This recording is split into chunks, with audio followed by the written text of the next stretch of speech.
say that like that. Hey, Please. man. Hey, I'm a Ninja Turtles fan. Okay, I will ooze wherever I like.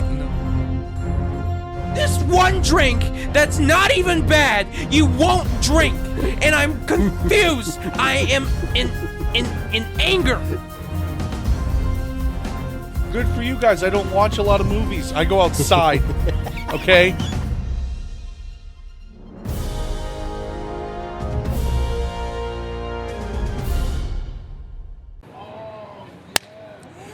Hello and welcome back to another episode of the Too Many Words podcast. I am your host, Isaac William Joseph. Across the way from me is one of my best friends. And not Jordan Van Cleve, I am Vinny Cataldo. Emphasis on not Jordan Van Cleve.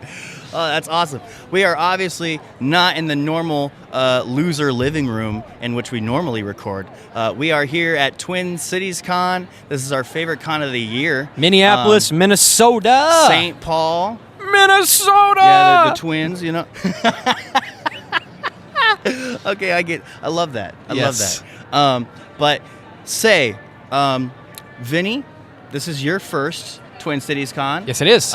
We are recording on Sunday because it's literally a two-man duo. We couldn't get any content until Sunday because we needed to, do some booth work the first 2 days. Yes. So now we could take a little back seat and actually focus on, the folks at home wanting to get updates on our goings-on. That is correct. But Vinny, this being your first Twin Cities Con, what do you think, man? I like it so far. It's really spacious, When you're so used to, doing the smaller ones like Des Moines Con and then... Des Moines Con ain't small. It's not small. We're also not going to name the small ones. We're not. But comparison size, this is definitely a little bit bigger than what I'm used to. Yeah. For sure. However, I do like how it's more spacious, being that more people could fit in and more stuff to see, if you know what I mean. Yeah. But so far, I've actually absolutely enjoyed it here. Good. Yes. Good. What was like meeting Brendan Fraser? It's one of those, with photo ops, it's so quick. You're literally in and out in 2 seconds. Yep. But just Which is in why that, I don't pay for those. Yes, it can be a little expensive, but when it's one of those things, if it's your favorite actor and you know that their booth at their their table is going to have 1 million people in it for an autograph, and they don't offer, and that's the only way you can get an actual photo with him. It's tough. So I was thankful enough to be able to get a photo with him. But it really is that thing, like I said, it's really just a hi, bye. But just knowing what did he that smell like? Smell like rainbows. Cool. So, but I walked up to him. As I did, he stuck out his hand, I shook it, and he said, "Hey, handsome." So I'm putting that on my Tinder profile now. Brendan Fraser called me handsome. So, but no, I'm telling you right now, it's like a Matthew Lillard effect. That's the only way I know that I'm gonna meet him. But just being able to take a photo and have photo proof of, hey, I stood next to this guy. I was able to take a guaranteed slot. It to is, meet him, and that's why I like to do it, is because it's guaranteed. And you know that you'll be able to stand next to him and just say, "Hey, what's up?" and take a photo. Sometimes there is a risk in waiting in line because sometimes 3 hours pass by. Oh, he wants to go on lunch, And then you have to wait another hour. Yeah, stuff like that. Yes, but for the most part, it was a lot of fun, and I'm thankful for the opportunity to have met somebody. And I will say this to the end of time: The Whale so far in my life is the only movie to ever make me cry. Really? The Whale is by far the saddest movie I have ever seen. And I've seen 50 Shades of Grey. I believe that is a sign of getting older and maturing and, paying more attention to what life's really about. Yes. I'm not saying you were immature before then. Oh, I'm 100% immature. What are you talking about? I am saying I feel like every man remembers the first movie that made them cry. Oh, absolutely. For sure. Mine was A Dog's Purpose. Don't even get me started on any dog movies. Have you seen that? Yes, I've seen A Dog's Purpose. I've seen Marley and Me. There's a lot of dog movies. We get it. Yeah, good point. What are you trying to say about dog movies?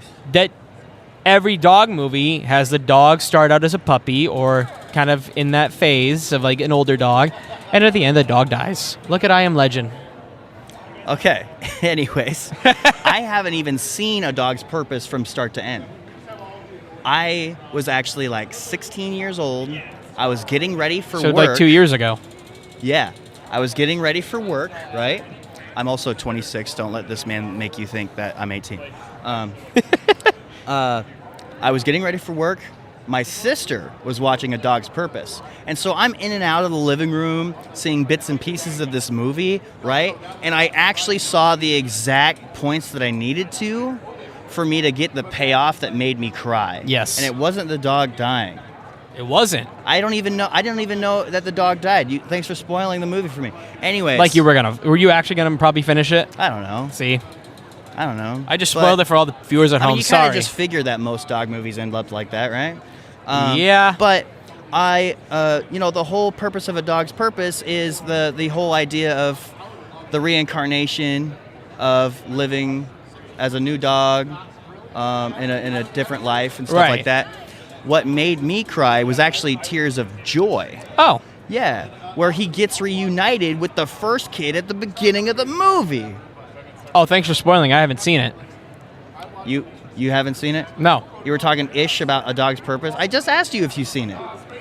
no. I just assume that every dog movie starts with the dog ending young and then So getting we're old. just talking ambiguously about a possible ending that neither of us have seen. The dog dies multiple times in the movie because it's about reincarnation. I'm gonna strangle you and then myself for not knowing better. You can do it on camera. But yeah, when he got reincarnated with the kid that was at the beginning, that made me cry tears of joy. And then it's like, hey, off to work. Here's some Hope Core. I'm you know? going off to my job. But as of late, a lot of movies have been making me cry. See, you're kind of a sentimental guy like that, and that's No, it's because especially, I don't know if it has anything to do with the fact that I want to make stories, but the messages is so humanistic, so sentimental, and it's that's what it's all about type stuff, you Yes. know? Superman almost made me cry. really. Yeah, I'm a big baby now, man. Yeah, I yeah, really yeah. am. Dude, Big baby. when Superman was sitting down with Pa Kent, and Pa Kent was giving him some life advice and telling him how proud he is of him, dude, that almost got me. That almost Really? got me. Yes. Interesting. Yes. Guardians 3 got me. Spider-Man No Way Home got me. A bunch of indie films have gotten me, man. Like A24 stuff. Which, funny enough, The Whale is an A24 film. A24 has been kicking it, man. They have. They really, really have. I think if you watch The Whale, you honestly probably would not get through it. It made Jordan cry. See? I have not seen it yet. You need to. I don't know what you're doing.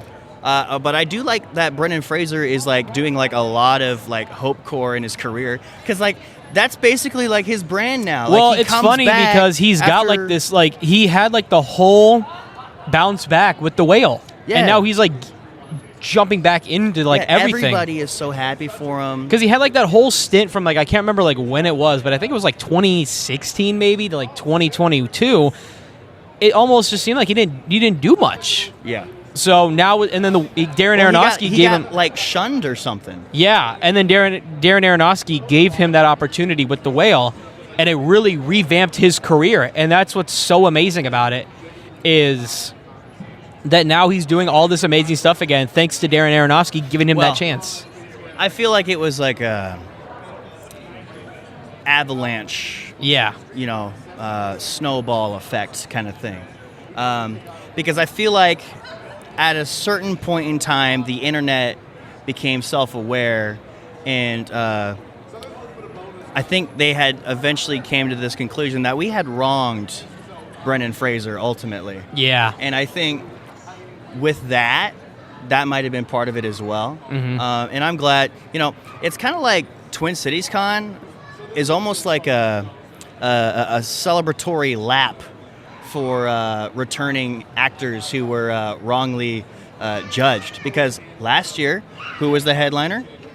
Hayden Christensen. Hayden Christensen, and he had his whole, it's like they're on the yeah, please tell me you're sorry tour. You know? Yeah. it's so cool. But Yes. hey, I actually wanted to open up this podcast episode by explaining to the listeners.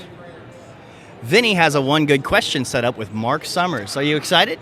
I am. I'm very nervous though. Yeah, Because yeah. here's the thing.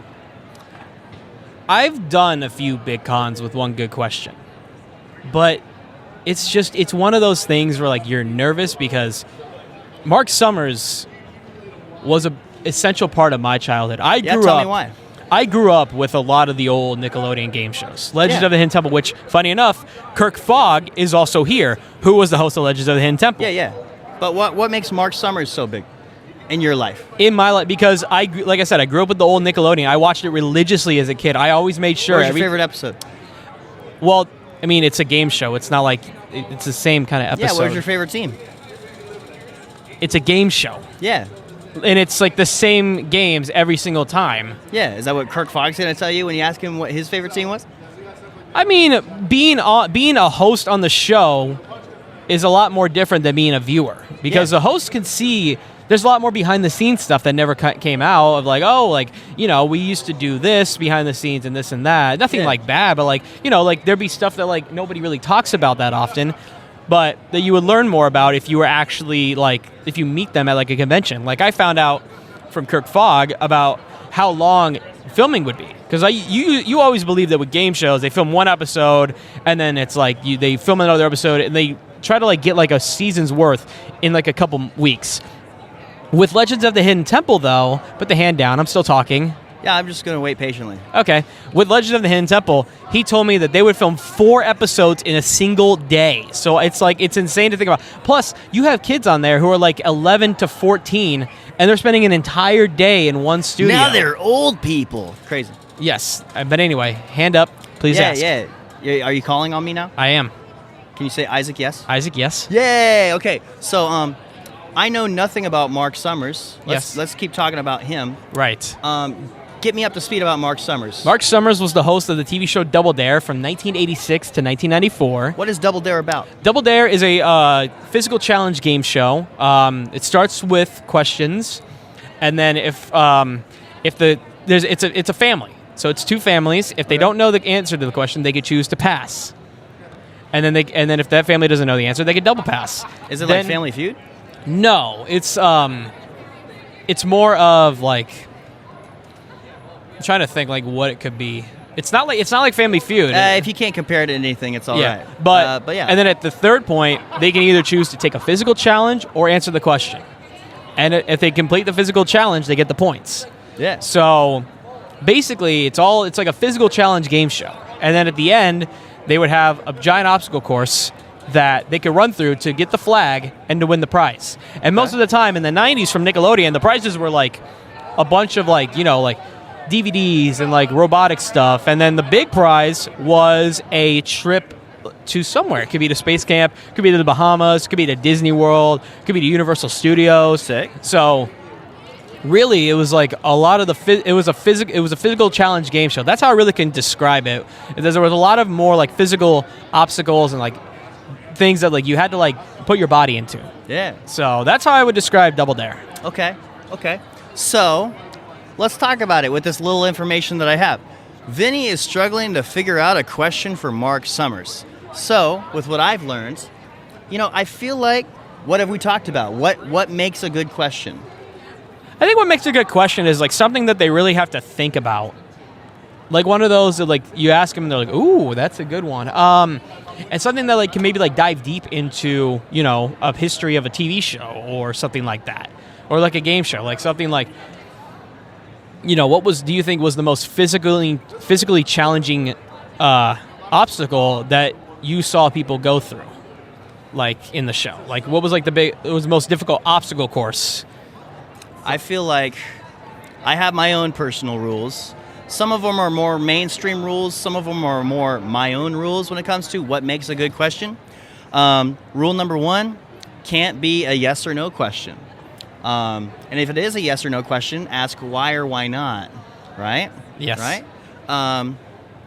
Another one is it could either be a question that is really mainstream, like something that everybody would ask them, that because that's good for like the algorithm, like Right. oh, everybody's interested in what the answer would be for that.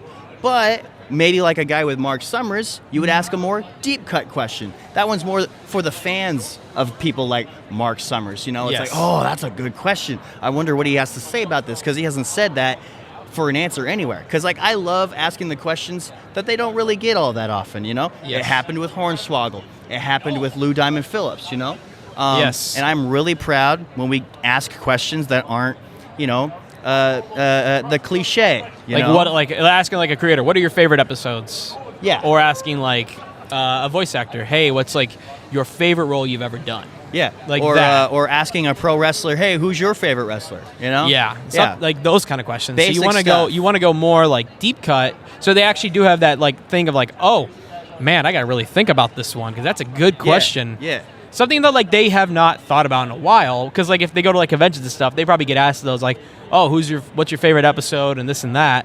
But when you ask a deep cut question, they're like, man, I don't know. That's a tough answer because they have to really think about it. So that's kind of what I see there. Yeah, because this one's not quite a rule, but I think it's really, really a really good basis for what makes a good question. Can this question be asked to only this person? Right. Like, it's a question that it cannot be generic enough for you to just be able to ask that question to anybody, you know? So like a question that I'm thinking about for Mark Summers, like I mentioned, was out of all the physical obstacles and the physical challenges, which one still sticks to you the best as being your favorite to do? See, I had a similar question because obviously Mark Summers being the host, right? Right. He probably never did the obstacles on himself, right?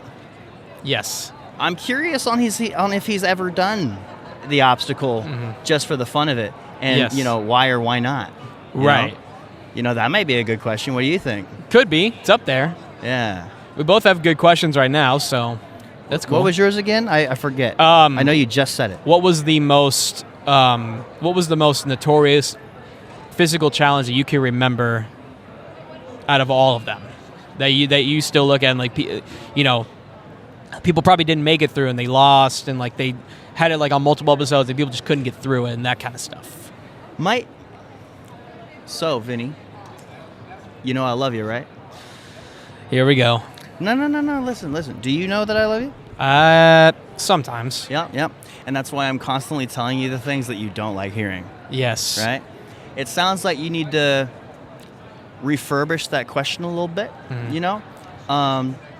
Because what happens a lot is that you repeat yourself in the question and you almost rephrase the question. And so if that's the question you're going for, before we even go see Mark again, I'd probably want you to get that down in one sentence, you know? Also, now this is just me, and you can only, it's my opinion, so take it with a grain of salt or take it for what it's worth. I'm not the biggest fan of that question. Hey, what was like the craziest obstacle course that stuck out to you? Because sometimes you got to think about the answer. That's actually really important in journalism, is because what is the possible answers that you could be getting? Right. Now, that's not why you should be asking a question, but maybe it's why you shouldn't be asking a question, which is, how intriguing would it be to listen to Mark Summers trying to explain what an obstacle looks like, you know? Because I'm not getting excited about that, you know? And golly, it'd be nice to see what that looks like, what he's talking about. And so unless we like dig up pictures, which would probably be a crazy coincidence if he named something that we can just get photos of. Yeah. But it's the same with who your favorite team is. You know, with Kirk Fogg. He's going to name, I loved the team of Ashley, Devin, and Kyle. Well, they I'm were pretty great. sure that would be- Nobody's going to know those people. I'm pretty sure that would be more of like out of the blue barracudas, the red. I think the red iguanas, the purple python. Were they different teams every single episode? No, they were like, it was like the same like 5 or 6 teams. throughout. Okay. And were they color coordinated? Yeah. Okay. So maybe ask Kirk Fogg if he had like maybe a soft spot for one of the teams and rooted for a certain color each episode, you know? Or would he secretly root for teams and pull for them? You know? Yeah, I mean, there's an idea there. You know, like, I think that would be exciting. But our focus is Mark Summers right now. But hey, we'll figure that out off camera. we got to refine some things. But yeah, we're here at Twin Cities Con, and we're going to have a great time. Obviously, we got one good question. Yes. That is open for us at any time to do. And so we're going to be doing some really fun stuff. So All yeah, right. on to the next. Yes. Which GoPro do you got? Honestly, it's my friend Jordan. So Oh, okay. It's one of it's something. We've used GoPros a ton for the things that we've done, so. Hello and welcome back to another part of Too Many Words podcast takes on TCC Twin Cities Con 2025. Yes, sir. Yes, sir. I am here with, of course, Vinny. What's up? He's the one that bugged me all weekend. Yeah, He's still here. not Jordan Van And Cleef. then we got Brownie. That's me. Which is with Rise of the Podcast. You just heard from Kara and Jeremy. Well, this is the tech guy. Is what I hear. Yeah, they're the faces of the franchise. I'm the person who props up the franchise. Excellent. So, Sorry. it's a front So it's one. from the Got top. it. Yeah. Got it. Yeah, Sorry ours are about side that. ones. So all Yeah, good. yeah. So It's all right. It's all right. I'm like, I hope this guy doesn't think I am assuming he doesn't know how to talk to a mic, because Yeah. obviously you do. Yeah, ours are Yeah. side on, but yeah. So So, I've done yeah. it a couple times. So, just like you, we also have a more tech-centric guy for the podcast. That guy is not here. His name is Jordan. He thought that everything was cooler than this. What? Huh? Is that a That reference? was his first mistake. So. Oh, yeah. All I said was like he thought everything was cooler than this. That's why he didn't come. Oh, I guess so. But I hate technology. We're getting Okay, by fair this enough. weekend. I just feel like I'm cursed, and I've felt that way ever since I was in elementary school.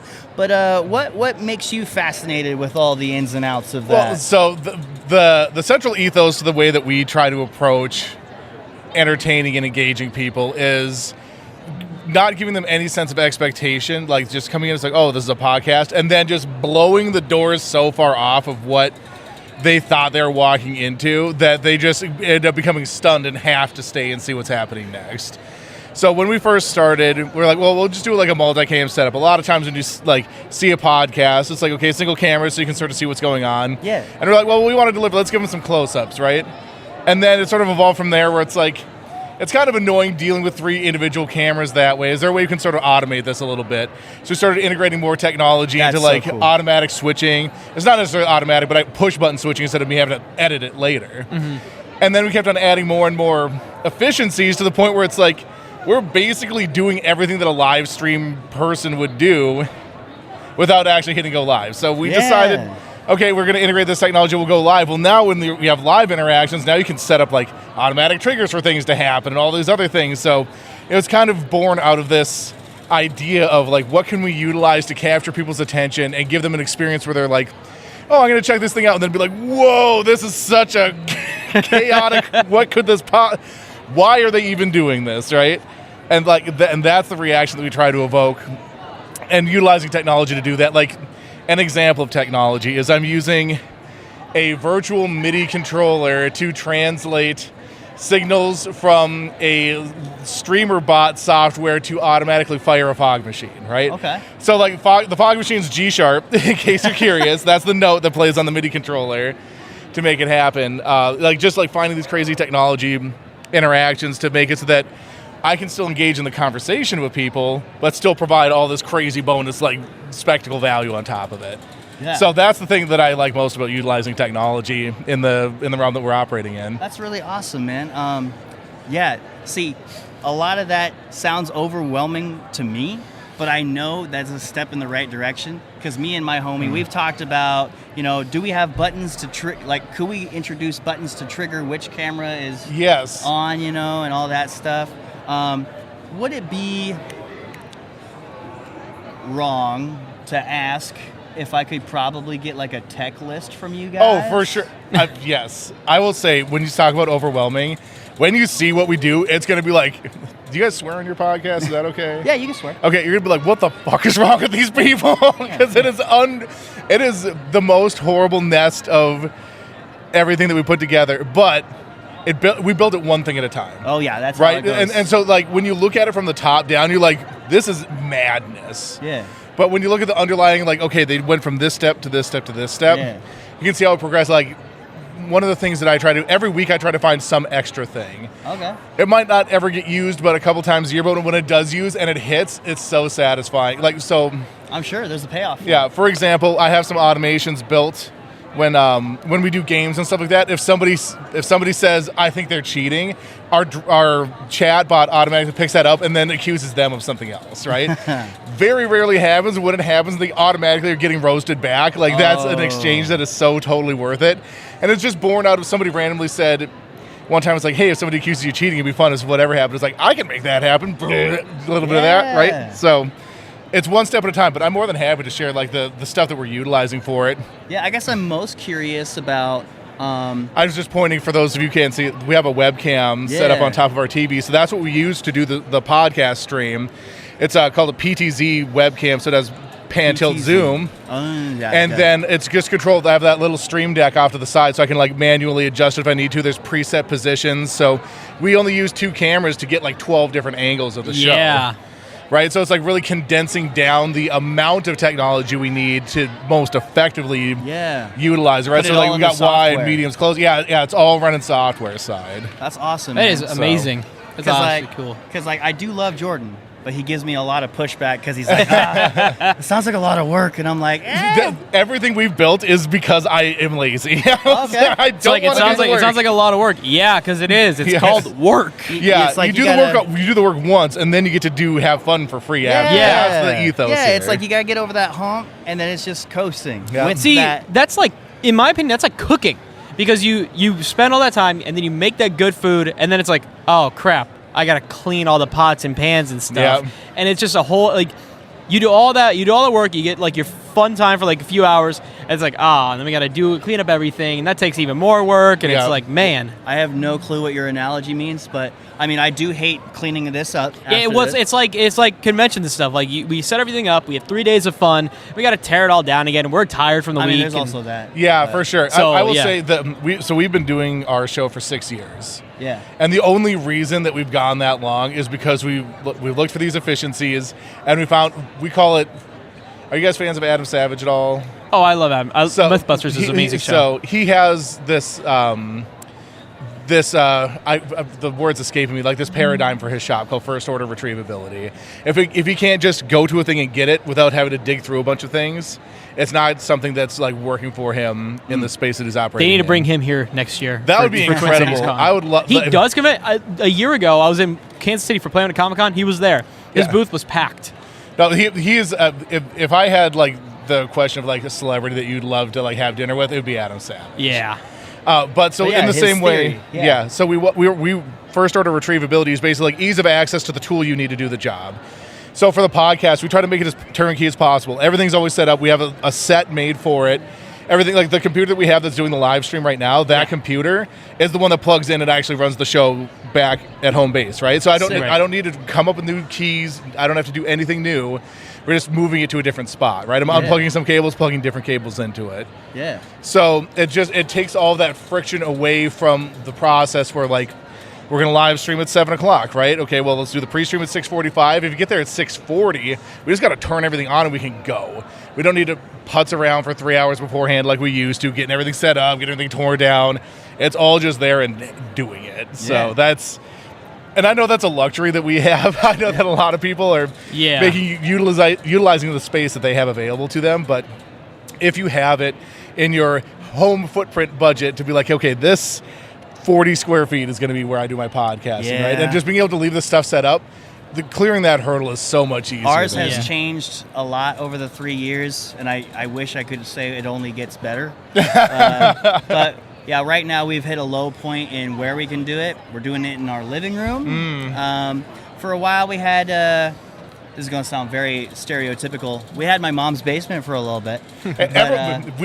Jeremy's parents, we started in the back room of their building. How about that? So it's like mom's basement with extra steps, honestly. Yeah. See, no, I've always said this, like, I feel like for a podcast, it doesn't matter where you film it at. That's true. Just as long as you really have if you're passionate about what you do, you can film it literally in a car, you can film it in like running just downtown. As long as you get it done. As long as you get That's it true. done. Put out. And and as long as people continue to watch, you literally could film it in a bathroom, Yep. and people would actually listen. Yeah, we had when I was in film school, my professor, the main professor that I had this thing where he's like, it's a miracle if any movie ever gets done, right? The fact that a movie exists at all at the end of it, whether it's good, bad, whatever, it's like the fact that it got done already should be commended, This guy gets it. right? And that's like, I think the whole thing, it's like the fact that we're even here doing this right now just shows us like it's worth the effort to go through and do this, right? It's like you made the commitment, let's get it done. Yeah. So Yeah, and really love that's that. and the thing I'd say about that is like, look at like Napoleon Dynamite.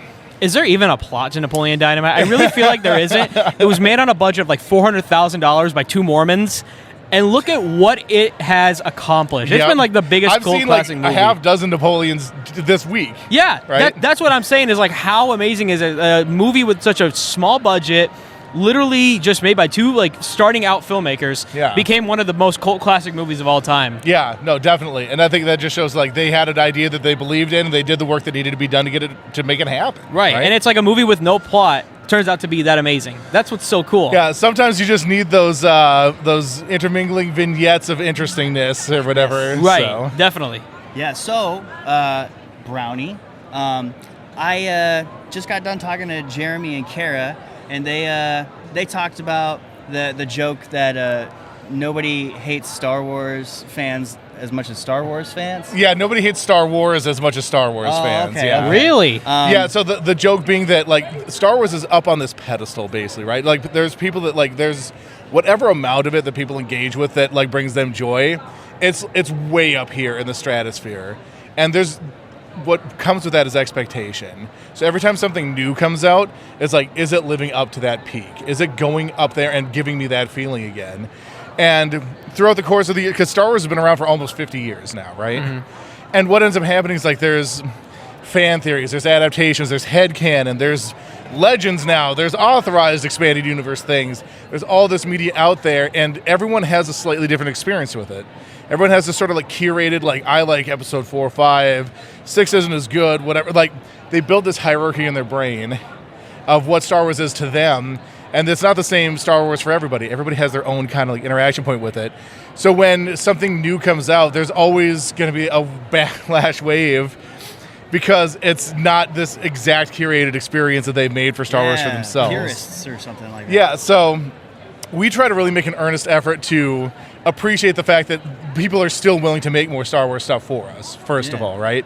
Like, thank you for making Star Wars, but then you can get into the critique part of it. What worked, what didn't work. Yeah. Right, so like there's a lot of like the, oh my gosh, my brain's not working now. It's okay. I will say while you're thinking Yeah. on that thought, it's especially when you have a mostly Star Wars centric podcast. Whenever they put out new stuff, hey, that's free content. For sure. Let's tackle that. Let's see how we feel on that. But mostly why I do bring it up is, well, funny thing, I am a wrestling fan, as you did learn. Yes. We kind of have the same mantra.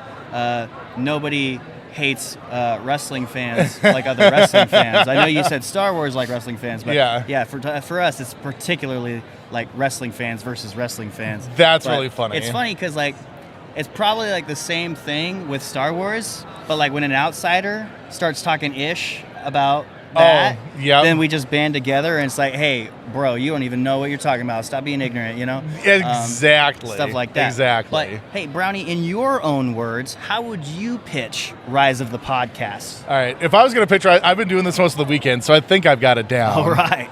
So if you're interested in pop and nerd culture, including like getting your hands dirty with different types of machining, 3D printing, and other creative aspects, we're the people you want to come and hang out with. Saturday nights, 7 p.m. Central at twitch.tv/Rise of the Podcast, or anytime your schedule allows at youtube.com/Rise of the Podcast. All we want to do is hang out and talk about cool stuff. We love doing it live because people can really dictate the conversation. But otherwise, we're just chilling out, talking about cool stuff that we like. That's All right. really all it is. Awesome. All right, so one last thing. So Jordan doesn't give me pushback. Yeah, Jordan, Tell- I'm going to tell you right now, you're not doing your job. Tell Jordan why we should try live streaming.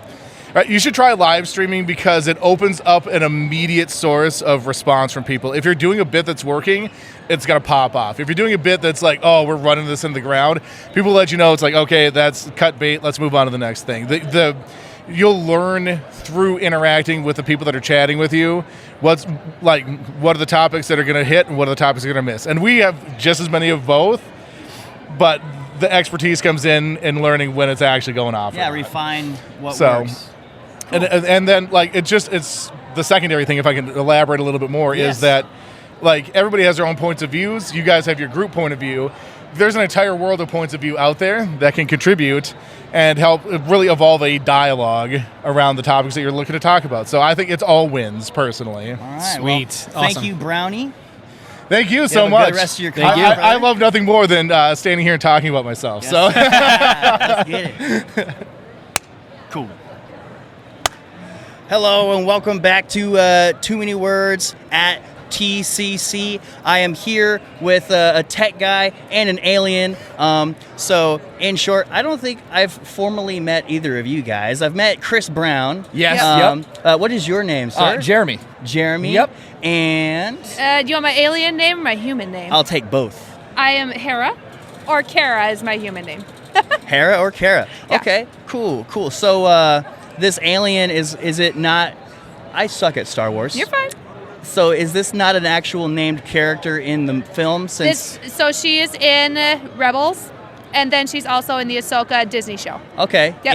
and is she just not named? Is that it? She's named. She's one of the main characters of the Phoenix Squadron in Rebels. Okay. And then she's the pilot of Ghost and Phantom, owner of Chopper, our droid over there. Okay. So she's actually a pretty big character in Rebels okay. and Ahsoka. So it's just a Yeah. coincidence that your real name and her name are very close. Exactly. Coincidence. Gotcha. Cool. Well, I do love the cosplay. Thank you.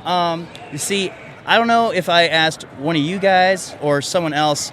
I passed the first 6 Star Wars films. I'm an idiot. I know nothing. It's okay. So, I feel like it's a little overwhelming with how many shows Disney's coming out with. Yep. So, please enlighten me. What shows would quickest bring me up to speed on what's all going on? Ooh, quickest bring you up to speed. You have no idea how much Star Wars fans love answering that question. Okay. There's 100 ways to watch all the content that has been come out so far. Okay. So What would you recommend he watch? Like first, catch him up straight up. you Yeah. can't be introduced to Star Wars without watching the original 1977 movie, and that's A New Hope. That's episode 4. Okay. That one alone. If you watch that and you enjoy it, I would say keep going forward. If you watch that one and not a big fan of it, you don't have to go into it anymore. Honestly, I would say you could be like, yep, that's good enough for me. Okay. If you're into it, finish the trilogy. 4, 5, 6. That's called release order. That's the way the world is introduced to Star Wars.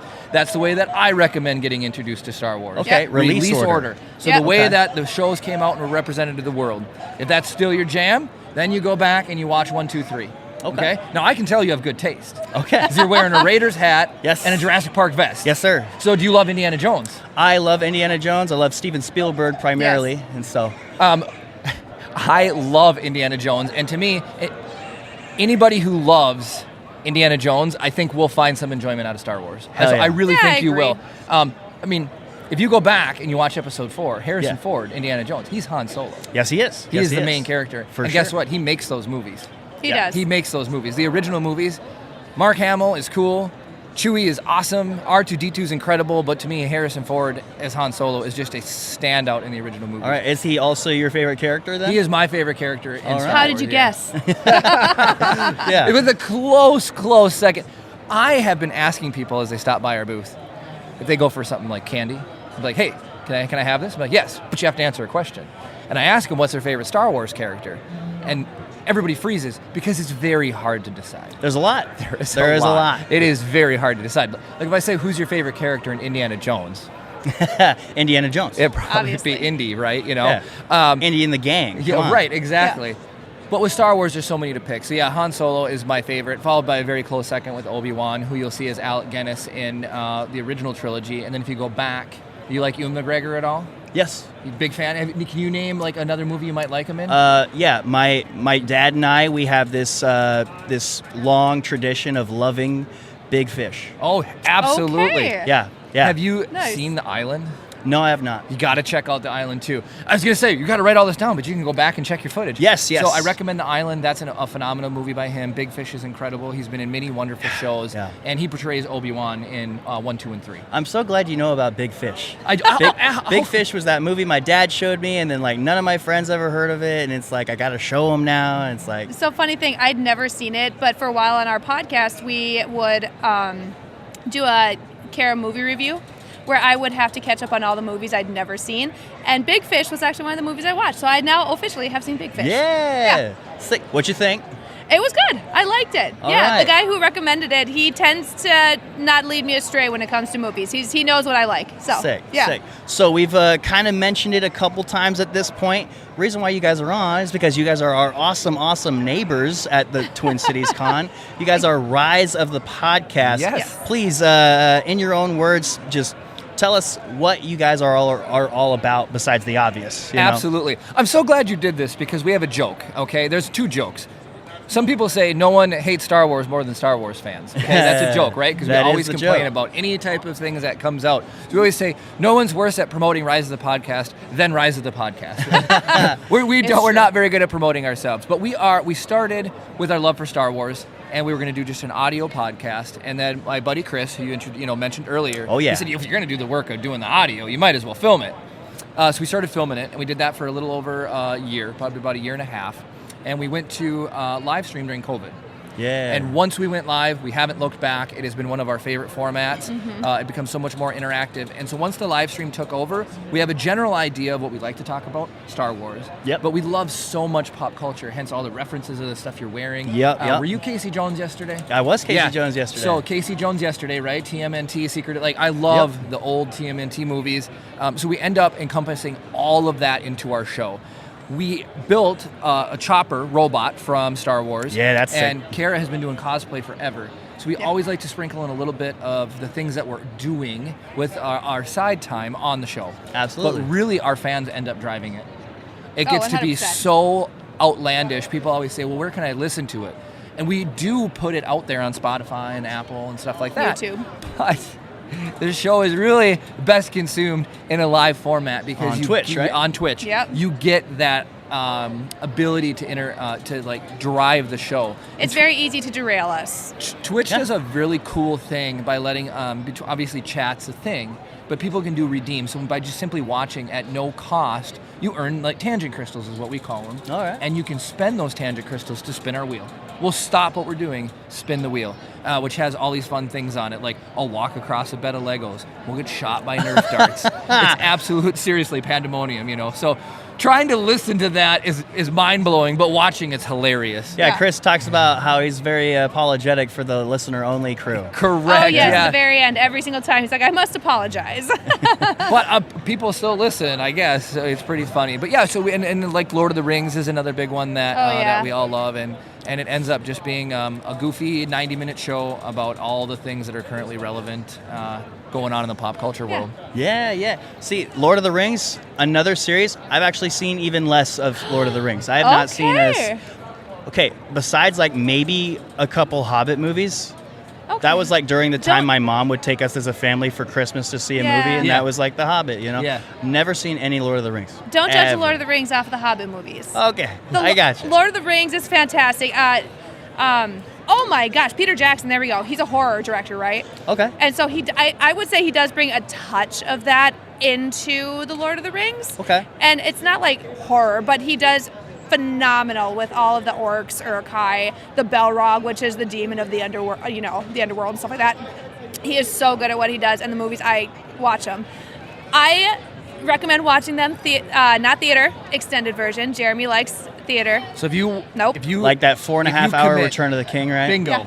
Cool. Yeah. If you can commit to this is going to take 13 hours to sit down and watch all of the shows. Yeah, what order is it in? Because I've asked people this before, and I get very frustrating answers, which is you watch them in order. You watch them in release date. I don't know. Can I get some title names my way? Like, Yeah, so what- Fellowship of the Ring, Fellowship of the Rings first. Two Towers, Two Towers. and Return of the King. Return of the King. Yep. Two Towers makes it easy. Yeah. That's the Towers second makes one. it Exactly. easy. If you Yeah. slap that one in there, Fellowship first, and then Return, just like Star Wars. Return of the Jedi, Return of the King. Yep. Okay. Return is the third one. Not to mention Return of the King. That's a cool name. It is Right? an Yeah, that absolute has cool aura. name. Whoever decided that, they should have got J.R. paid very Tolkien, well. he's Now I'm going to ask you this, Kara. yeah. Return of the King, is that Aragorn? Yes. Okay, good. Cool. I'm just checking my knowledge. So Aragorn Viggo Mortensen is probably the coolest character to me in Lord of the Rings. Okay. So 13-year-old Kara loved Legolas so much, but adult Kara, I do love Aragorn. He is everything. Legolas yeah. is played by Orlando Bloom. Yeah. Right. So you can see why she would probably Okay. have a little bit of a crush on Orlando Bloom, young Orlando blonde Bloom. hair, blue eyes. Oh yeah. Surprise Yeah. fandom question. Pirates of the Caribbean. Love it. Yep. There you go. So Love Will Pirates. Turner. Oh, Yep. yeah, Will yes. Turner. Yeah. Yeah. Jack Sparrow, For of sure. course. You Yeah. know. Yeah. I think that's probably my favorite film series from Disney. Absolutely. it is, It's yeah. so well Not done. counting when they bought Marvel and did a lot of stuff and bought Disney or no, Yeah, bought you Star know. Wars and Yeah. did a lot of stuff. Anything made by Disney. Yeah, for sure. I'm glad that you both are equally talking more. I was about to get nervous, but Oh no, we did. So we put one of our podcasts through an AI like word count thing. Yeah. And then it divided it up by who talks the most. Jeremy talks about 75% of the time. oh, okay. Yeah, Hey, so- you're like me, man. Yeah, someone's got to lead the podcast. You know, Absolutely. you got to drive the conversation, right? As you let me, I felt like I was taking over for you. Oh I no, you're apologize. good. My job is cushier the more talkative my guests are. You know, I get one question, go off. You know, but yeah. Oh, don't tell Jeremy Kara, so how long have you been cosplaying? Truly, I did go to opening night of the Return of the King dressed up as Arwen from Lord of the Rings. So that would have been 2003. So since 2003. 2003. Yep. You're a lot younger than you probably are. Huh? You look very young. Thank you. I'll take that. yeah. 2003. I was 3 years old. 15? 15. 15? 15. Yeah. Really? Yeah. You guys look awesome. Are you guys like all the similar age? Oh, year apart? Yeah. Yeah. Chris and I are the same age. Ashley and Dave are a year younger. Same age. Yeah. Kara. Yeah. Yeah. What's like your routine? Yeah, your morning routine, like for the skin stuff. Well, this part of me is like non-podcasting, and you start to lose your hair from Oh, all I the, got you. the podcast Okay. stress. So Yeah, you know. I know Just that hat jeans. trick. Yeah, Exactly. I'm on my way. You know. I got carded once Oh, recently. yeah. And I was looking at the guy, and instead of pulling up my ID, I lifted up my hat, and he seriously said, "Yep, that's good enough." So I was my like, goodness. sweet. Yeah, the hat trick that'll quickly take you from 20 to 35. You know. Bingo. Yeah. Absolutely. But yeah. Well, how many different cosplays do you have then, Kara? I've got the Bridge Arwen, for those of you who know. I have Elizabeth Turner when she faints off of the wall. She's like, I can't breathe, and she falls off the edge. Yeah, Pirates. off the Pirates of the Caribbean, Elizabeth Swann. Okay. I've got that. I've got, oh my gosh, Christine from her ball gown from Phantom of the Opera. I have Ahsoka and now Hera. Okay. Yeah. The Oh, and Rey. I've got Rey. You got Ray? Absolutely. yeah, Ahsoka's a really exciting one these days. Yeah. Yeah. I do Rebels Ahsoka. So Rebels Ahsoka's about our age.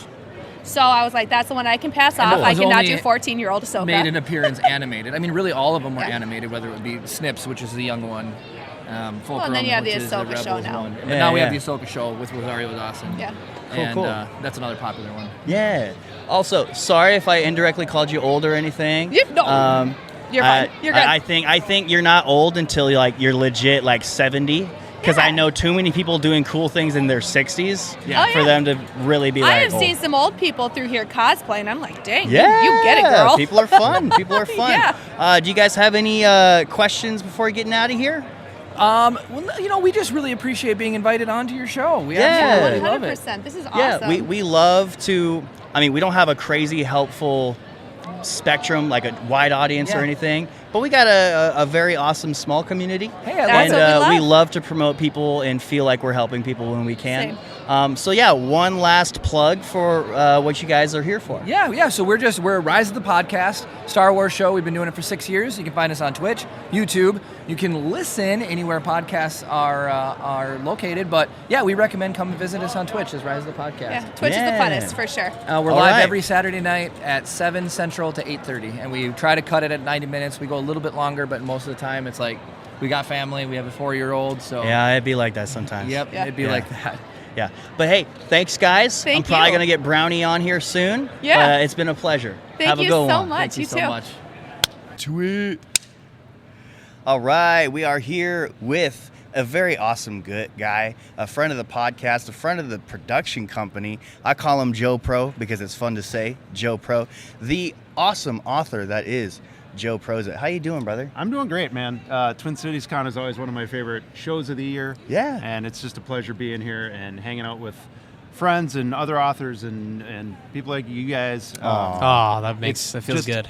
If you haven't been to one of these conventions, it's a gigantic room full of tons of creative people, and there's just a great vibe throughout the whole place. See, and that's also something that I've said about conventions is like I feel like there's something for everyone, no matter like what you like are a fan of. Like if you're a fan of wrestling, if you're a fan of like crochet, if you're a fan of books, if you're like any fan of anything, there's always something for someone at a convention. So I feel like at some point everybody in their life should attend at least one convention. It doesn't have to be a pop culture one. It could be like any like a wrestling convention, a book convention, or anything. Yeah. Like or even like a card show. Yeah, and just like con culture as a whole, I think it feels like it has exploded, and now there is a convention for everybody, every niche, everything, and yeah, it's a fun weekend. Yeah, absolutely. Yeah. As long as it's not AI or Nazis, you got you covered. Yeah. Right. But yeah, Joe, I always love having you on, bro. Like, I think it's because of your pretty eyes. I get to look at them all day. Aw. But truly, you were really excited to talk to me about your new book that you sold out of yesterday, right? Yeah, so Tell us about that. I came in with like half my inventory because I didn't know I was going to be here until Thursday night. A friend of mine made some moves, got me some room, and here I am. So I brought whatever I had. So this book, it's not out until January 9th officially, but I'm like, you know what? I got to have something to sell. I Yeah. got these. Let's do a quick early access kind of sale That's for all cool. the people that come to the con. Yeah. And yeah, they flew off the table and they're all gone. They're out in the world now. That's really cool. I love it when creative people make the con special by putting out some stuff that you can't get anywhere else at the moment, you know? Like, that's what Darby did with his Dead Malls book. That's what other people are doing. But I just love it when people make the con exclusive, you know? Yeah. That's 100%. Yeah. Yep. Well, and they aside from like the vendors hall, which is the biggest part, right? I've been able to do a bunch of panels, and those are super fun. Talking with fans, with other people who are aspiring to write, with other peers. There's so much more than just like the vendor hall, which is the biggest part, or like the celebrity signatures, which is maybe the biggest draw. Yeah, it's a whole weekend. It's like you were saying, not just like whatever you're a fan of, but however you want to ingest that fandom, you can do it. Absolutely. Yeah, and the con can introduce you to new things too. Like, if you come in with an open mind, you might be all about something that you've never thought you would be about, you know? Yeah. Mm-hmm. Yeah. Yeah. 100%. I remember sitting in on one of your panels back at Des Moines Con, and you did listen to stuff you've never heard of before. Like, I've never read Smut, and Thor was doing what in that book? That's crazy. Anyways, Yeah, we but, did that panel again last night. Hey, how'd And that go? So it's called Writing After Dark. Yeah. And what's the PG level of this? Of this podcast, you can say whatever you All want. right. brother. All right. You, as the guest, are responsible for whatever you say. He's rubbing his hands together like an evil villain. Right, Oh, right. I'm ready to go. You're Okay, good, so man. first I got to tell you about the panel. It's called Writing After Dark, and it's 18 plus. So that's where all the really gory, graphic, vulgar, erotic, steamy book readings happen. Yeah. Right, and it's honest to God, it's my favorite part of this event because I'm still a 5th grade boy at heart. Yeah. So while some really talented erotica novelists are reading their stuff, I am snickering and blushing and just having a great time. But I knew I had to bring something to the table, so Yeah. I wrote a short story, and the whole shtick is, you know how there's porno movies that parody real movies, right? Yes. And they have like silly names, right? Yes. Oh, I'm still remembering the Super Hornio Bros. If you haven't heard of that, that's an interesting one. Yeah. So what's yours, man? So instead of movies, I went with classic literature because I'm a writer. So Yes. I basically made up a story that was just an excuse to rattle off a ton of porn parody titles for classic literature. Okay. Like Something Wet This Way Comes, The Catcher in the Pitcher in the Rye, Oh my God. One Spunked Over the Cuckoo's Nest, Brave New Horror. I think my favorite, the one that got the most laughs, is Wiener in the Pooh. So, That is good. so yeah, a lot of fun. I'm gonna find a way to man. use that in my life. And you wrote example titles or a short story? A short story. So the basic premise is there's this. It's a museum for the old ways, and the new ways are very like straight-laced, very tight, polished. We're not allowed any of these vulgar things anymore. But because there's this museum of the old ways, a seller brings in all these titles, and he's trying to sell these books to a museum. Okay. Yeah, there's a thin premise around my excuse love to that, make a bunch of actually. dirty jokes. I would love to hear what how the museum worker reacts to. Yeah, not well. Not well. That's great. Is that available somewhere? You know what? No. It will. All right. It will be soon. But I just wrote it like a couple weeks ago, kind of in preparation for this. And I'm already submitting it out. So hopefully in the near future, it'll come out in maybe a website or a magazine or podcast, Yeah. something like that. That sounds hilarious. And I've always like wondered this about like when people like write books, like where does inspiration come from? Yeah. I mean, I do this full time, so now my mind is pretty regularly always just on the available for ideas to land. Often just land in my lap. And sometimes, maybe it's a little shoehorned in. Sometimes it's something that I've been thinking about that's that I really want to like explore. Which I guess we should probably get around to talking about this new book that we started talking absolutely. about. Yes. Because it's called the Reality Reaction Team. Yes, sir. And it's coming out January 9th. It's available for pre-order now. Go to my website. You'll be able to find it. Buy it now. It'll be yours come January 9th. Yeah. What's that website? JoeProzit.com. Yes, sir. All Heck right. yeah. But the thing that really like I was dealing with, and I think we're all kind of dealing with, is we live in a modern world right now, where there's so much disinformation and fake news and AI pretending to be human. Yep. And all this, like, it's getting harder and harder to tell reality from lies. And kind of my core, like philosophical question is, when we can no longer tell the difference between truth and lies, how do we go about making moral, ethical decisions, right?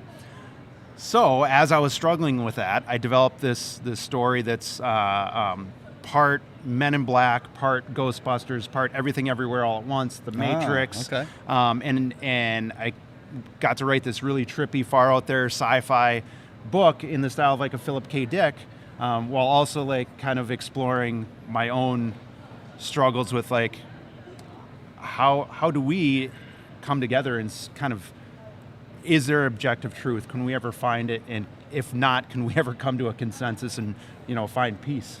Yeah. Yeah. I remember you pitching it to me last night, and I actually really love your take on it, which is like, where is the line in this alternate universe that they try to explore?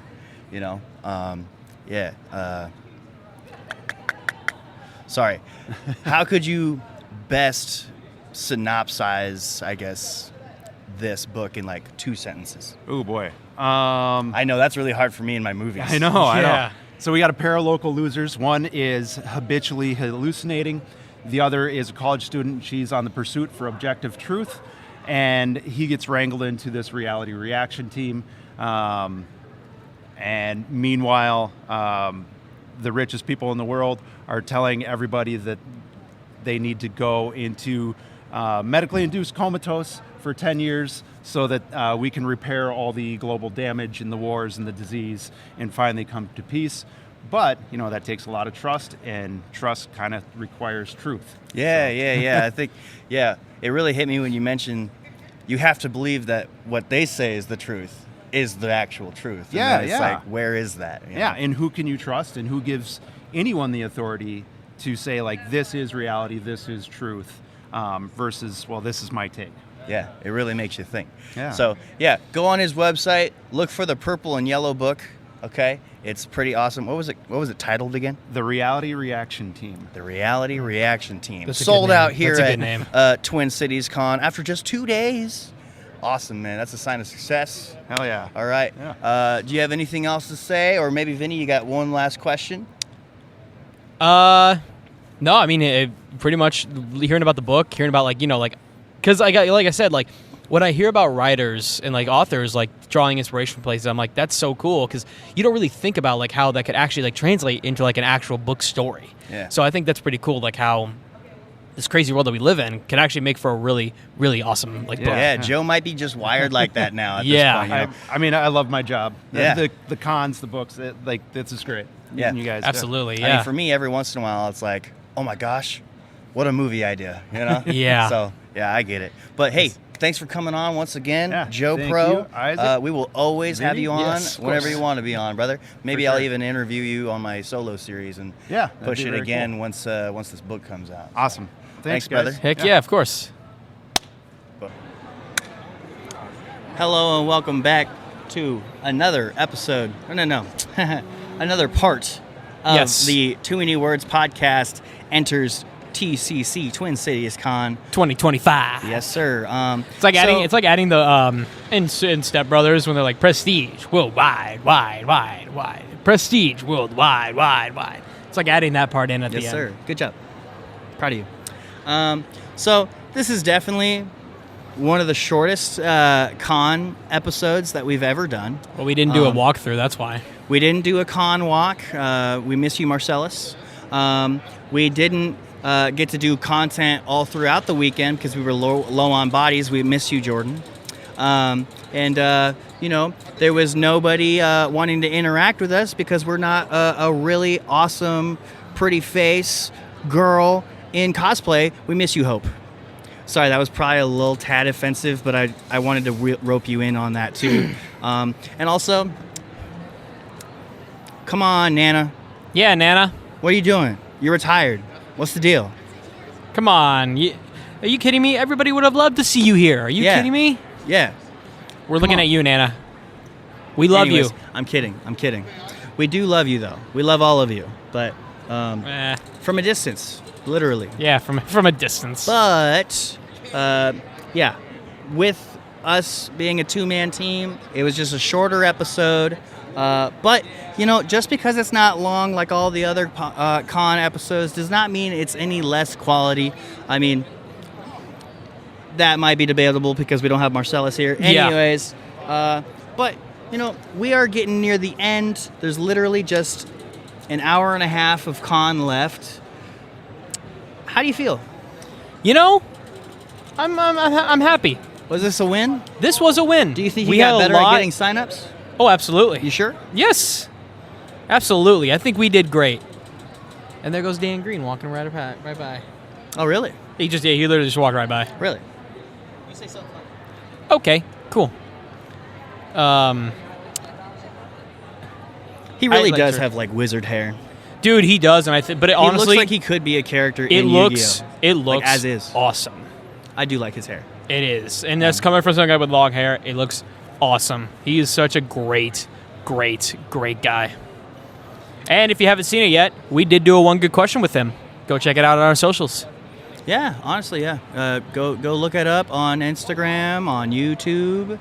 That's where one good question really reigns supreme. Find out if because he played a character who was involved in card games, if that made him a player of card games.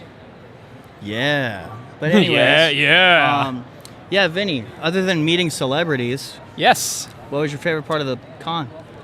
I think just getting to interact with people, meeting new faces, seeing old faces, and just feeling the environment of the Twin Cities Con, because I've never got to experience it before, and I've been to other Nerd Street. We did Mad X, and we've done Des Moines Con. I've been to Des Moines Con pretty much every single year that it's been there, except for the first year, but I've been there every year since.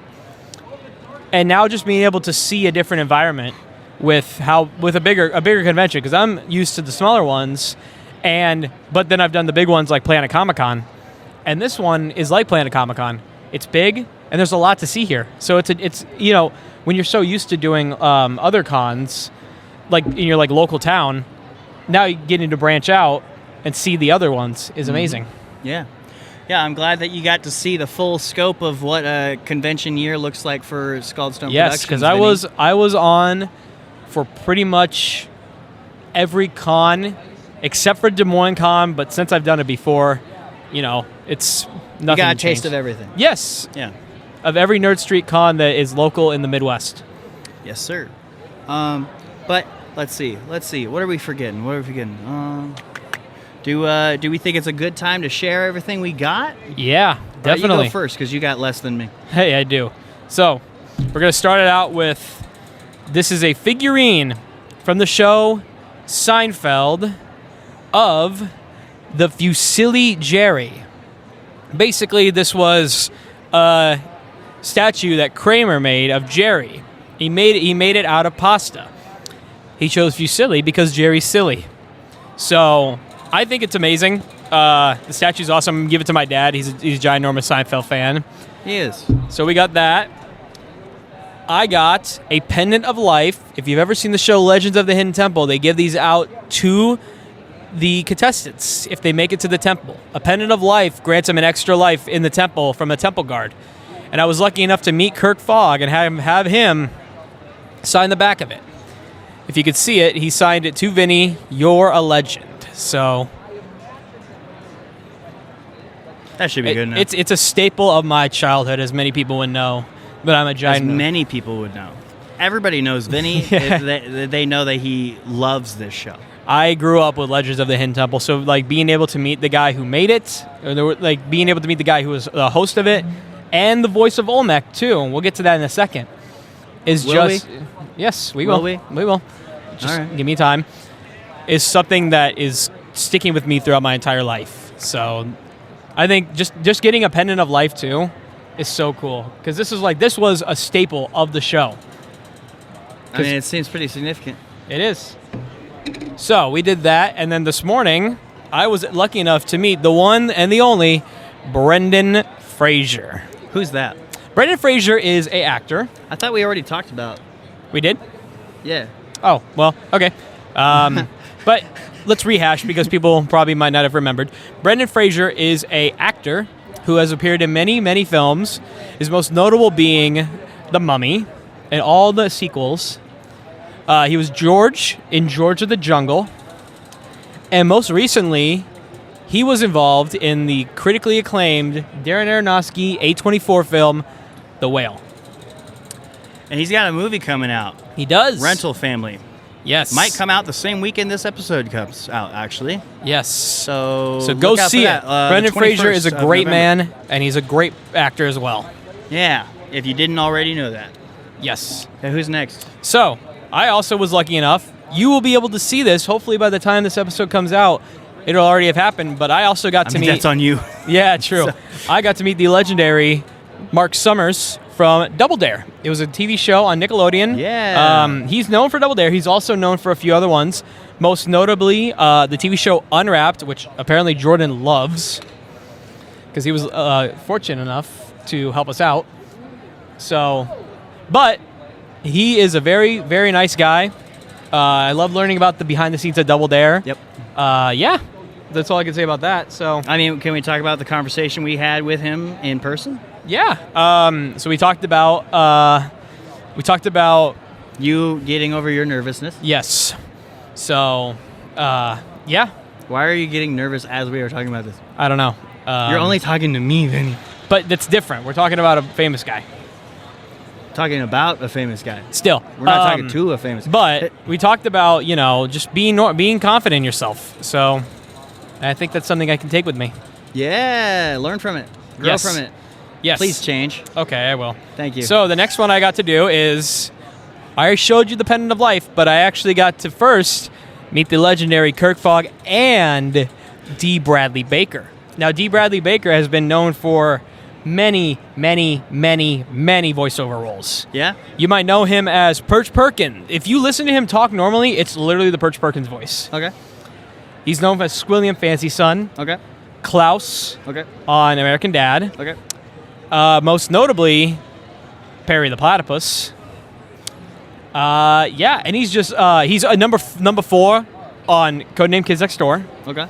and just a wide range. And along with that also, I did do a photo op with the two of them. Very nice guys. It's the one photo I actually look good in. Yeah. I think it's amazing. And then, to wrap up the autographs, I got to meet the one and the only, the crazed dog himself, Marty Grabstein, the voice of Courage the Cowardly Dog. He is hands down the best guy, and the cool part about him, The best guy. he ends every conversation or like every meeting with a God bless. That's awesome. He every single and I tell him to and also he's a hugger. He will hug every single time if you take a photo with him or you end autograph, he comes over and he just puts his arms out. Cool. And it's like, oh my God, we're going for a hug. All right. But no, he's an amazing guy. I told them thank you for being amazing, and I hope God blesses you all throughout the rest of your life. That is awesome. And he's like, I hope God blesses you as well, man. You That are is great. special. Yes, he's a genuinely great human being. He did, and it's crazy too. He suffered a stroke a couple of years ago, and he's doing remarkably amazing. So I'm very thankful by the grace of God that he is still with us today. Hell yeah. Heck yeah! All right, so we've learned my stuff. Now, Isaac. So, every single con, I'm like, I'm not going to spend that much money. I don't want to spend that much money. Legit, I don't like this problem that I have. That is literally, when I worked at Hy-Vee, that is literally the single thing that everybody said. Oh, I didn't have a list, so I wasn't going to spend a whole lot, and then I come here and I find everything, and now I'm going home with a car full of groceries. Yeah. I mean, groceries are definitely more important than what I got. Yeah. But, you see, I have this mindset of I need to not spend a lot of money because I'm going to San Diego at the end of the month, and I need to have money for that, which I've saved up a substantial amount of money, but I do have this goal that I'm trying to meet. We're on pace to that goal, but still, trying my best to be frugal. But legit, this is my sixth con at this point. With a lot of people that I know very well, and I've made a lot of friends under Nerd Street conventions. And 1 second, say something funny. Yeah. So Isaac is going to continue talking about all that, but I just want to say that Twin Cities Con was by far one of my favorite conventions to go to. It is spaced out perfectly. There's a lot of great vendors here, and anybody who's watching, if you want to one day make a trip to Twin Cities for Twin Cities Con, I highly recommend it.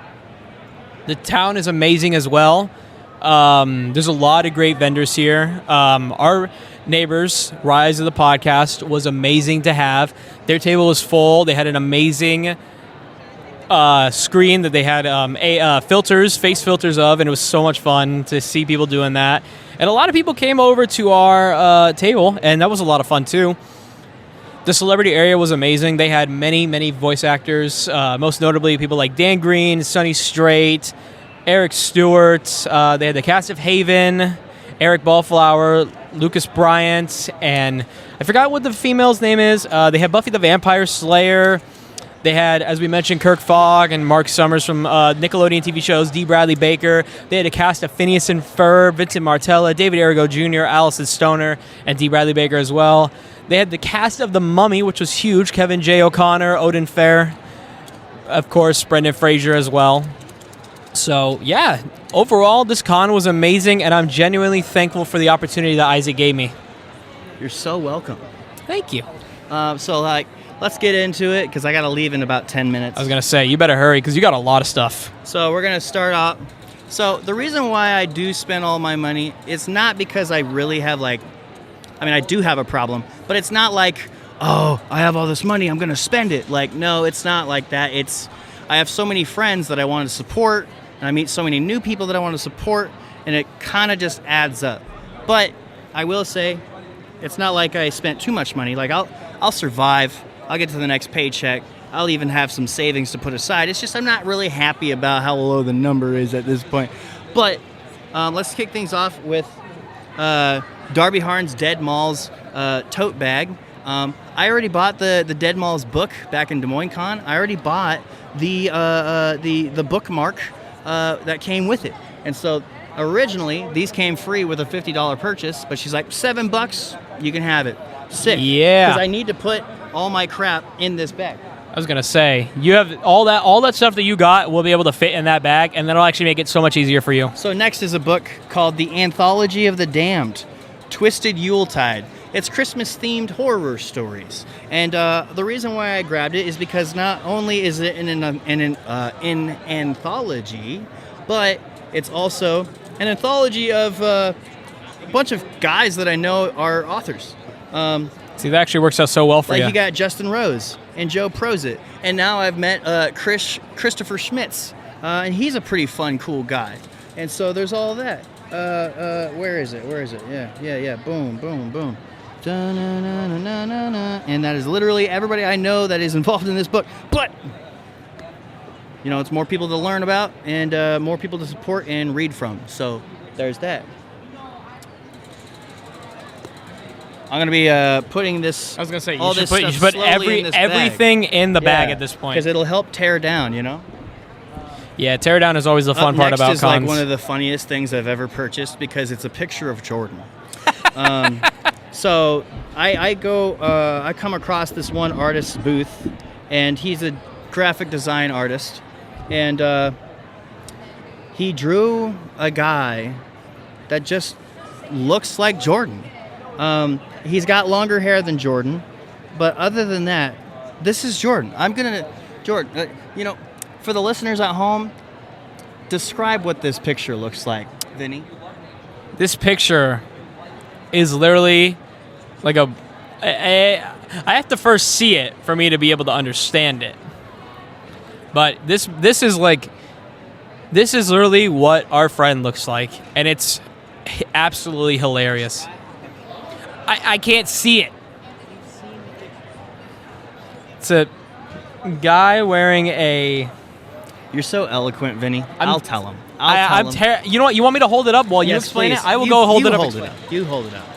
Okay, so yes, it is a heavy-set man that looks kind of Asian, and we make jokes about Jordan also looking kind of Asian. Black hair, facial hair, but the glasses, the skin tone.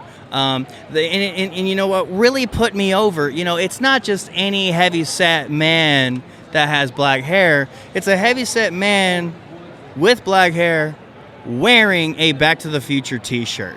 And that's what really was the cherry on top for me. I'm like, this is Jordan if he ever became a wizard. Absolutely. Oh, yeah, and the whole fact that he's a wizard in the picture. That also He's a helps. wizard. So, yeah, the artist told me that the inspiration was, what if... who's that fat guy that knows everything from The Simpsons? Oh, comic book guy. Yeah, he's like, I was told to draw a comic book guy if he was like a sorcerer. So he did. Well, the only problem was he gave him like longer and like actually more filled hair, because if you've seen comic book guy on The Simpsons, I think he has a balding head on top.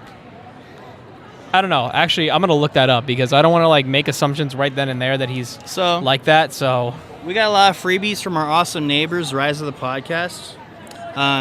They gave me 2 stickers instead of 1. I think it's favoritism. Don't get mad at them for that, okay? I'm just special. They also gave me these pen caps that are actually lightsaber hilts. That's pretty sick. that actually is. They also gave me this. We actually over the weekend got a crap ton of cards from this game called Ward that they were doing these freebies in, and other little doodads too. I got this sticker from an artist named Jen. I wish I could tag her company. I'm sorry, Jen. She is based in Des Moines, a friend of Dean Stewart event. So I don't know. Do your due diligence and really do a deep dive. But I bought a sticker from her because I saw her and I love to support her. And I got this sticker from Austin Hamlin. This is a sticker from his Sanctuary comic book. And then we got a sticker from the Amazing Pop Culture Podcast. Yeah. Go watch their podcast. It's actually really good. All right, so the most expensive item that I had gotten was this custom art cover through Battle Beasts. And I had my boy Dave Wheeler color it and draw it. and I'm really happy with it. It's a one-of-a-kind thing, and that's why it's the most expensive thing I got, because, you know, nobody ever will have this comic No. cover ever. Absolutely. Wow. You know, you can just like ad-lib in between these. Yeah, Isaac is now grabbing his next item. Thanks. This is that comic that I was talking about that Austin Hamlin made with some other friends, Strathman and Thomas. Thank you, Strathman and Thomas.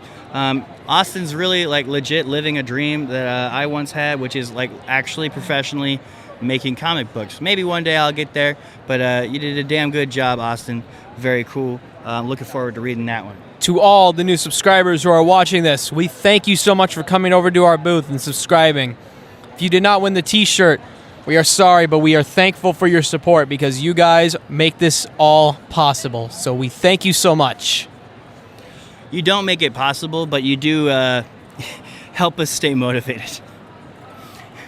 We've received zero money from YouTube. But their support gets us going because we have new people who might want to listen to what we have to say. It'll be from viewers like you. Thank you. Thank you. These are all comics that I already owned. Issues 4, 5, and 6 from Sleep and Free Planet. I got them signed by Xander Cannon and Aubrey Sitterson, their respective writers to these comics. I think, Xander also drew his comic book. And Xander just like gave me issue 4 for free because he's a freaking homie, and he's like, I got 1 million copies of 4. If you were missing number 1, you'd have to give me some money, but number 4, take it, bro. And so that was. And I just got big news. Both those guys will officially be on an interview with you at some point in the future. That is true. So be on the lookout for that when that gets announced. That'll be a very fun interview that he's going to do. That is a pretty convenient plug, just in case, maybe in a year from now you're watching this episode.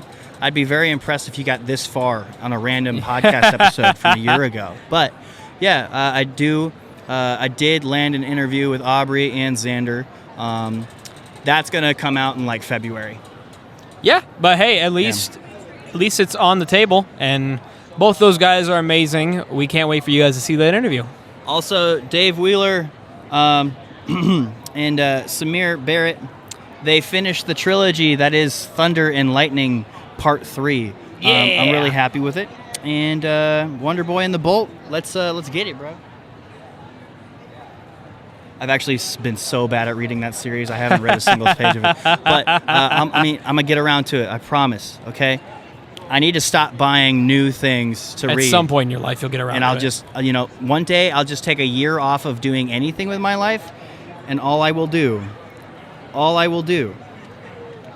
is read comic books. I got to hurry up because that's my timer. We also got Vanish, Volume 1.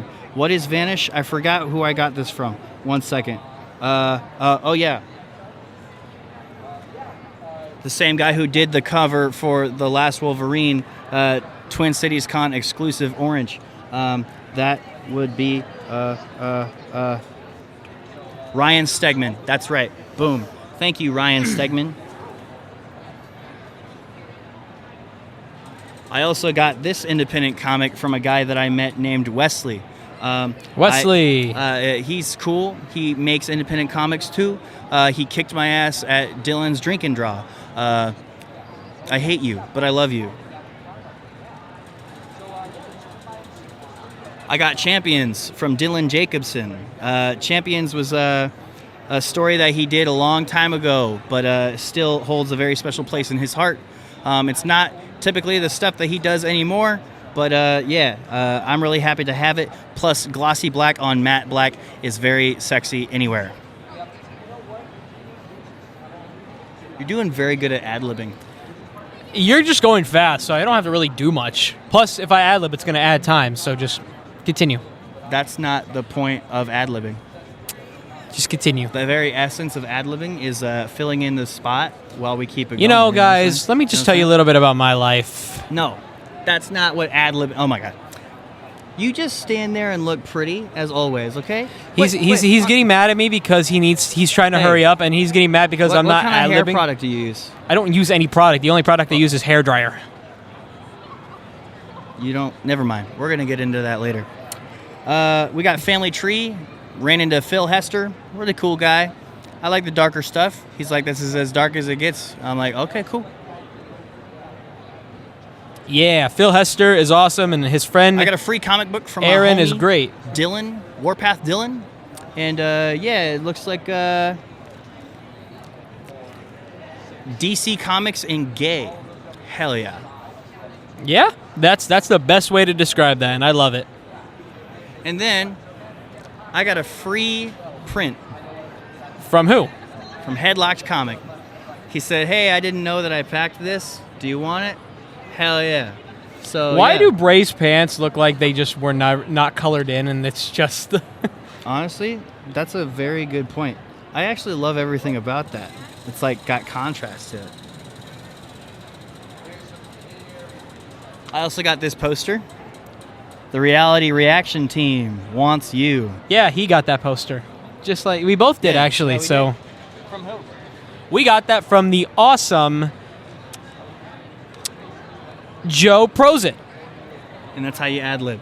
Yes, we both got that poster, and if you've made it this far in the video, you would already know that we got to interview him. We are so thankful for that. He's a great I guy. also got a Big Bang Theory Trapper Keeper, and I think that's everything that I got. It's not everything that I got, but I'm gonna wrap this up. Yes. Vinny, I'm gonna shut it down. All right. You do your best of getting all the trash taken to the trash, and yeah, just get it as tidy as possible. Yes. By the time you get back, we could just toss it in the car and just... Who or what did you dedicate this podcast episode out to? I'm going to dedicate this podcast to, first of all the new subscribers. We thank you so much for being a part of this journey with us. I'm going to thank my mom and my dad for raising me to be the right kind of person in the world. Yeah, just my family, my sister, my brother. This long on purpose? No. And just everybody in my life. And I want to just give one more shout out to Isaac for tagging me along, because I had a lot of fun this weekend, and it's so much fun to be his friend. I do appreciate you. Even though he probably wants to kill me You by now. push but my buttons, but I do push his appreciate buttons. you. And yeah, I'm pretty sure by the end of it, he's gonna, once he drops me off at home. He also pushes his way through doorways, by the way. Hey! We're not going to talk about that. No, that's a story for another day, and by another day I mean never gonna happen. I dedicate this podcast episode out to there. Truly, I don't blame you too much, because it actually is hard to dedicate it. There's been so many awesome, supportive people that I've ran into just this weekend alone. Old faces and new faces. So I don't know. This podcast episode goes out to the folks. They know who I'm talking about. Okay, whether it's wrestling related, creatively related, whatever it is, I thank you. Okay, and if you made it this far into the episode, you'll know I'm talking about you. Okay. 1, 2, 3, amen. 1, 2, 3, amen. Love you. Appreciate you. Have a good day.